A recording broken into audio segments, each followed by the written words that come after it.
Alors, si on fait le calcul de 21 dessins par mois, là on va laisser les gens faire le calcul aussi, 21 dessins par mois, donc par an mettons à peu près 250, allez on va pas chipoter, 250 multiplié par 16, ça nous fait du 3000 et des poussières, non ?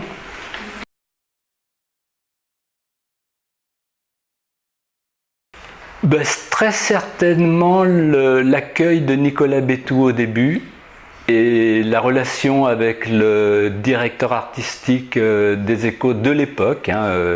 J'ai rien contre celui d'aujourd'hui, je ne sais plus qui c'est aujourd'hui, mais à l'époque le premier que j'ai rencontré était très très sérieux, c'est-à-dire qu'il prenait mon travail au sérieux, ce qui était très agréable évidemment, et on se donnait régulièrement rendez-vous au restaurant, etc., y compris avec Nicolas Bétou, qui est une personne que j'ai beaucoup appréciée, que j'apprécie toujours autant, mais que je voyais à l'époque au moins une fois de temps en temps.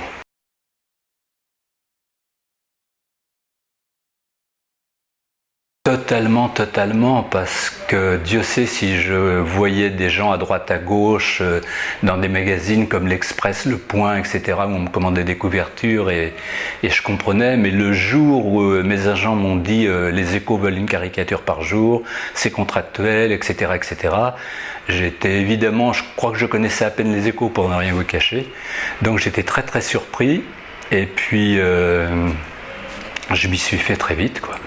C'était pour l'arrivée de... J'ai eu l'explication, quoi. C'était pour l'arrivée d'une page critique, ce qu'il ne faisait jamais avant. Une page qui se baladait d'ailleurs à l'intérieur des Échos. C'était pas toujours au même endroit. C'était des fois la page 7, des fois la page 9, des fois la 15, la 17. Et ça a apparemment tellement bien marché. Nicolas Bétou m'a dit ça marche très très bien. Le tirage des Échos monte en ce moment, tout va très bien. Donc on va mettre ça en d'autres couvertures. Est-ce que vous êtes d'accord ? Et je lui avais dit oui, non seulement je suis d'accord, mais je ne demande pas d'augmentation, donc profitez-en. On a besoin plus que jamais de tout ce qui fait rire, quoi. Plus que jamais, quoi. L'humour, c'est un ingrédient, à mon avis, complètement indispensable. C'est-à-dire que les gens qui ont un tant soit peu d'humour ne peuvent pas s'engueuler. Ils vont faire passer tout ce qu'ils ont à dire à travers l'humour.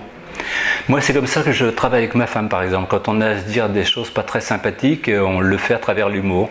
On sort des belles vacheries qui sont tellement drôles que ça passe, quoi. Malheureusement le dire, oui, et c'est énorme, quoi. On est dans des pays soi-disant civilisés là depuis quelques décennies ou quelques siècles, et on a une impression de retour en arrière de justement quelques siècles. Oui, c'est trop gros, et puis en même temps on se dit que ceux qui ont tué des caricaturistes, maintenant ils vont aller tuer des gens parce qu'ils boivent une bière sur une terrasse presque en bas de chez moi. Dieu sait si je suis tout près de tout ça, et je me dis que si ces gens avaient un tant soit peu d'humour, ils ne pourraient évidemment pas faire ça, pas envisager ça, pas... Donc l'humour, je pense que c'est quelque chose de totalement indispensable. Oui, on devrait faire des cours d'humour à l'école. On devrait apprendre aux gens des bons mots,